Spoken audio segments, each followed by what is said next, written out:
दोस्तों, शालिनी भक्ति सागर कथा में आपका बहुत बहुत स्वागत है। तो दोस्तों, आइए जानते हैं जया एकादशी व्रत कथा। कोई चैनल पर नया आया होगा तो लाल बटन पर सब्सक्राइब कीजिए, ऑल पे क्लिक कीजिए और ज़्यादा से ज़्यादा लोगों को शेयर कीजिए। आइए कथा श्रवण करते हैं। श्री गणेशाय नमो नमः। एकादशी व्रत कथा। धर्मराज युधिष्ठिर बोले, हे भगवान, आपने माघ के कृष्ण पक्ष की षटतिला एकादशी का अत्यंत सुंदर वर्णन किया। आप स्वदेश, अंडज, ज्वादिज और जरायुक्त चारी प्रकार के जीवों के उत्पन्न, पालन तथा नाश करने वाले हैं। अब आप कृपा करके माघ शुक्ल एकादशी का वर्णन कीजिए। इसका क्या नाम है, इसके व्रत की क्या विधि है और इसमें कौन से देवता का पूजन किया जाता है। श्री कृष्ण कहने लगे, हे राजन, इस एकादशी का नाम जया एकादशी है। इसका व्रत करने से मनुष्य ब्रह्म इत्यादि हत्यादि से पापों से छूटकर मोक्ष को प्राप्त होता है तथा इसके प्रभाव से भूत पिशाच आदि योनियों से मुक्त हो जाता है। इस व्रत को विधि पूर्वक करना चाहिए। अब मैं तुमसे पद्य पुराण में वर्णित इसके महिमा की एक कथा सुनाता हूँ। देवराज इंद्र स्वर्ग में राज करते थे। अब अन्य सब देवगण सुखपूर्वक स्वर्ग में रहते थे। एक समय इंद्र अपनी इच्छानुसार नंदनवन में अप्सराओं के साथ विहार कर रहे थे और गंधर्व गान कर रहे थे। उन गंधर्वों को प्रसिद्ध पुष्पदंत तथा उसकी कन्या पुष्पवती और चित्रसेन तथा उसकी स्त्री मालिनी भी उपस्थित थी और साथ ही मालिनी का पुत्र पुष्पवान और उसका पुत्र मौल्यवान भी उपस्थित था। पुष्पवती गंधर्व कन्या मौल्यवान को देखकर उस पर मोहित हो गई और मौल्यवान को कामबाण चलाने लगी। उसने अपने रूप, लावण्य और हावभाव से मौल्यवान को वश में कर लिया है। हे राजन, वह पुष्पवती अत्यंत सुंदर थी। अब वे इंद्र को प्रसन्न करने के लिए गान करने लगी, परंतु परस्पर मोहित हो जाने के कारण उनका चित्त भ्रमित हो गया। इनके ठीक प्रकार न गाने तथा स्वर ताल ठीक नहीं होने से इंद्र इनके प्रेम को समझ गया और उन्होंने इसके अपना अपमान समझकर उनको शाप दे दिया।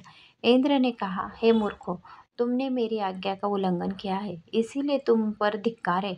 अब तुम दोनों स्त्री पुरुष के रूप में मृत्युलोक जाकर पिशाच के रूप धारण करो और अपने अपने कर्मों का फल भोगो।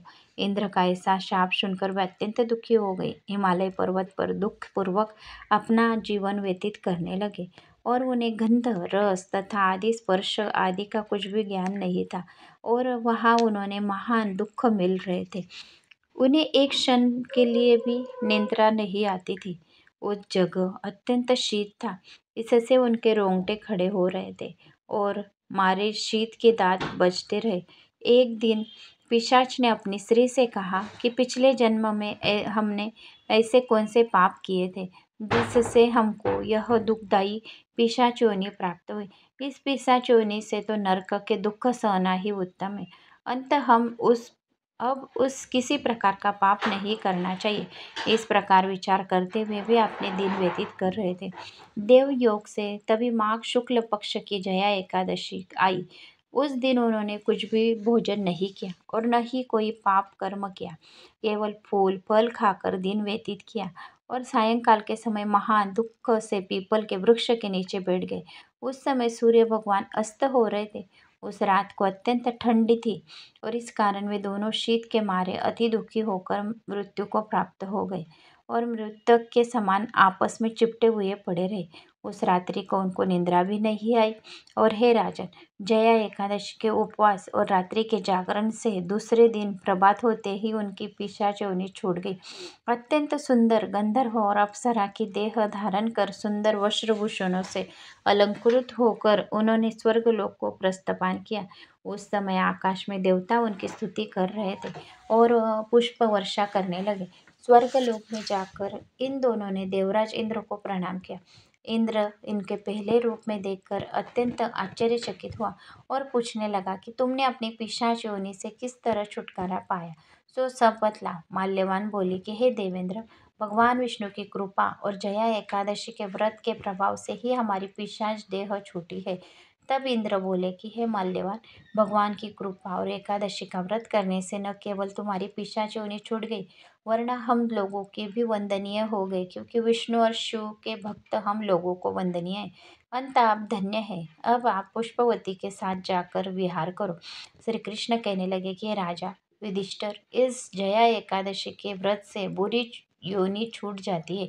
जिस मनुष्य ने इस एकादशी का व्रत किया है उसने मानो सब यज्ञ जप तप हवन कर लिया ऐसा समझो। जो मनुष्य जया एकादशी का व्रत करते वह अवश्य ही 1000 वर्ष तक स्वर्ग में प्राप्त होते हैं। तो यह रही जया एकादशी का महात्म्य मैंने आपको सुनाया है। तो दोस्तों उम्मीद करती हूँ आपको जया एकादशी का महात्म्य अच्छा लगा हो। अच्छा लगा तो एक लाइक, चैनल को सब्सक्राइब अवश्य करें। ओम नमो भगवते वासुदेवाय नमः।